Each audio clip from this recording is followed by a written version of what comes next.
Hi students, आज का हमारा टॉपिक है जीन थेरेपी। सबसे पहले हम देखते हैं कि जीन क्या होता है। Gene are the unit of heredity which are transfer from parents to offspring and control the characteristics of the offspring. अब हमारी जो भी इंसान के अंदर जीन ट्रांसफर होती है वो उसके एक स्पेसिफिक करेक्टर को कंट्रोल कर रही होती है। आगे हम देखते हैं जीन थेरेपी क्या होता है। इसमें introduction of genes into existing cells to prevent और cure a wide range of diseases. अगर कोई इंसान पैदाइशी बीमारी के साथ पैदा हुआ है या उसमें बाद में with the passage of time उसके अंदर कोई डिजीज डेवलप हो गई है तो उसे हम लोग क्योर कर सकते हैं जीन थेरेपी के जरिए। उसमें जो हमारी बॉडी के अंदर डिफेक्टिव जीन्स होती हैं जो कि डिजीज कोज कर रही होती हैं उन्हें हम रिप्लेस करते हैं हेल्दी जीन से। इसके अलावा ये किसी भी ह्यूमन बीइंग का जेनेटिक मेकअप अल्टर करने में मदद करते हैं without using any drugs and surgery. Plant cells के अंदर भी हम लोग जीन थेरेपी कर सकते हैं, लेकिन हम लोग प्लांट सेल के अंदर जीन थेरेपी करते हैं स्टेम सेल्स के अंदर।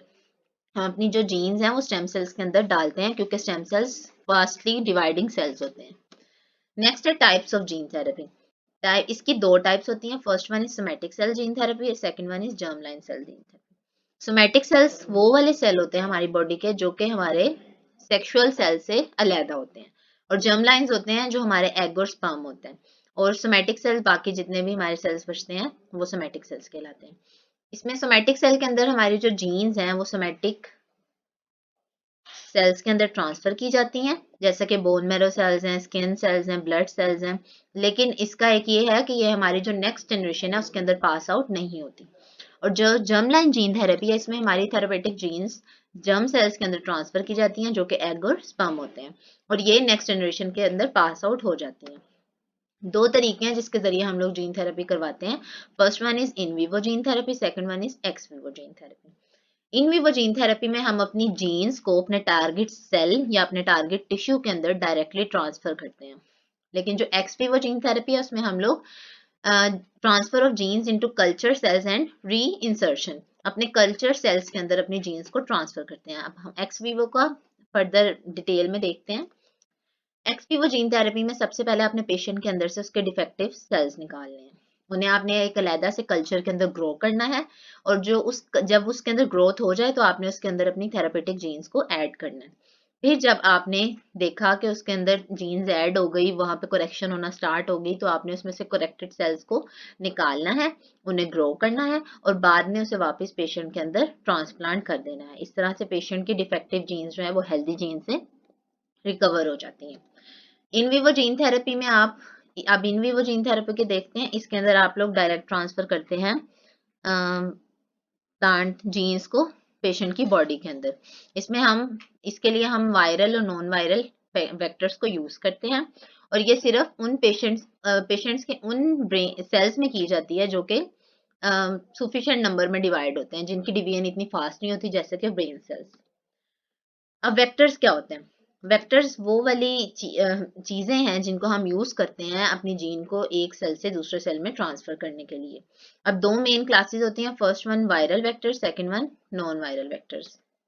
वायरल वेक्टर्स में हमारे रेट्रोवायरसेस आ जाते हैं, एडिनो वायरस वेक्टर सिस्टम आ जाता है, adeno associated virus vector system आ जाता है। ये क्रोमोसोम 19 पर इफेक्ट करता है, ये वाला सिंगल स्ट्रैंडेड होता है, नॉन पैथोजेनिक होता है जब। और fourth one is herpes simplex virus vector, ये हमारे नर्वस सेल्स को इन्फेक्ट करता है। इनकी फर्दर डिटेल है, लेकिन हम आगे देखते हैं non viral vectors. Non viral vectors में हमारा जो प्योर डीएनए कंस्ट्रक्ट है उसे यूज किया जाता है, लिपोप्लेक्सिस को यूज किया जाता है, डीएनए मॉलिक्यूलर कॉन्जुगेट्स को यूज किया जाता है, और इसके अलावा ह्यूमन के जो क्रोमोसोम्स आर्टिफिशियली प्रिपेयर किए जाते हैं उन्हें यूज किया जाता है। Next is methods of gene delivery. हम लोग जीन्स को किस तरह से अपने टारगेट सेल या टारगेट टिश्यू के अंदर डिलीवर कर सकते हैं वो देखते हैं। First one is gene gun. Gene gun एक ऐसी गन होती है जिसके जरिए आप अपने directly shooting DNA fragments into the cells, आपने अपनी डीएनए फ्रेगमेंट्स को डायरेक्टली सेल्स के अंदर ट्रांसफर करना होता है by using gene gun. Next is electroporation. Electroporation ये एक सिंपल और रैपिड प्रोसेस है जिसके जरिए आप डीएनए को ट्रांसफर कर सकते हैं सेल्स के अंदर।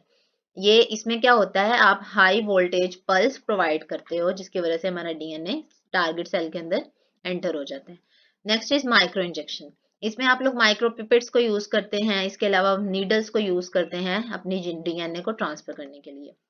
नेक्स्ट आते हैं केमिकल मेथड्स। इसमें फर्स्ट है लिपोसोम। लिपोसोम जो है वो लिपिड के मॉलिक्यूल्स होते हैं, एक्वस होते हैं, इसके अलावा इनकी शेप जो है वो स्फेरिकल होती है। Next is PEG. PEG stand for poly ethylene glycol mediated transfection. ये कई बार पीईजी स्टैंड्स फॉर क्वेश्चन जो है वो पेपर में पूछ लिया जाता है। ये सिर्फ प्रोटोप्लास्ट के अंदर के लिए यूज किया जाता है। और इसमें क्या होता है, जो हमारा प्रोटोप्लास्ट है उसे हम एक ऐसे सॉल्यूशन में रखते हैं जिसके अंदर हमने पीईजी को ऐड किया होता है। नेक्स्ट इसके आगे देखते हैं एडवांटेजेस। जब कोई भी काम हो रहा होता है उसके प्रोज भी होते हैं और कॉन्स भी होते हैं। पहले हम इसके देखते हैं एडवांटेजेस। इससे क्या हुआ है कि इसने जो हमारी ये एलिमिनेट कर देती है डिजीज को, प्रिवेंट करती है इंसान को डिजीज होने से, जैसे कि सिस्टिक फिब्रोसिस है, एडीए, एससीआईडी एक्सेट्रा। नेक्स्ट इज ये हार्ट डिजीज को क्योर करने में भी यूज होती है, एड्स के लिए और कैंसर के लिए भी यूज हो रही है। और ये थर्ड पॉइंट जो है ये बहुत मुझे अच्छा लगा है। It gives someone born with a genetic disease a chance to live. ये ऐसे इंसान को जीने का मौका फराहम करती है जो किसी बोर्न डिजीज के साथ पैदा हुआ है या पैदाइशी बीमारी के साथ पैदा हुआ है। It can be use to eradicate disease from the future generation. अब कुछ पेरेंट्स ऐसे होते हैं जिनको हेपेटाइटिस होता है, वो बीमारी उनके बच्चों में भी ट्रांसफर होती है। तो उनके बच्चों को अगर हम ट्रीट कर दें, उनके डिफेक्टिव जीन्स को हेल्दी जीन्स के साथ रिप्लेस कर दें, तो उनकी नेक्स्ट जनरेशन में हम उस बीमारी को जाने से बचा सकते हैं। तो ये डिजीजेस को फ्यूचर जनरेशन में पास आउट होने से रोकता है। जहाँ पे एडवांटेजेस होते हैं वहाँ डिसएडवांटेजेस भी होते हैं। इसमें हम देखते हैं long lasting therapy is not achieve by gene therapy due to rapid dividing of cell, benefits of gene therapy is short lived. Next is immune responses to the transfer gene stimulates a potential risk to gene therapy. Third one is virus use as vector for gene transfer में cause talks. अच्छा जी, जिन viruses को हम use करते हैं gene transfer को, gene को transfer करने के लिए, हो सकता है वो जिस बंदे के अंदर आप ट्रांसफर कर रहे हो उसके अंदर जाके कोई टॉक्सिसिटी प्रोड्यूस कर दे, उसकी इम्यून रिस्पॉन्सेज को कोई इफेक्ट करे, उसके अंदर कोई सूजन पैदा कर दे, स्वेलिंग पैदा कर दे, इन्फेक्शन। और इसके अलावा फोर्थ है, अगर किसी इंसान के अंदर उसकी उसकी बॉडी के अंदर मल्टीपल डिफेक्टिव जीन्स हैं जो कि उसकी बॉडी में डिफरेंट डिजीजेस को कॉज कर रही हैं, तो वो इसके जरिए क्योर नहीं हो सकती, क्योंकि ढेर सारी जीन्स को हैंडल करना थोड़ा डिफिकल्ट हो जाता है। अगर एक आध जीन है तो वो हम लोग कर लेते हैं। Thank you so much. अगर आपको कोई क्वेश्चन है आप कमेंट सेक्शन में पूछ सकते हैं।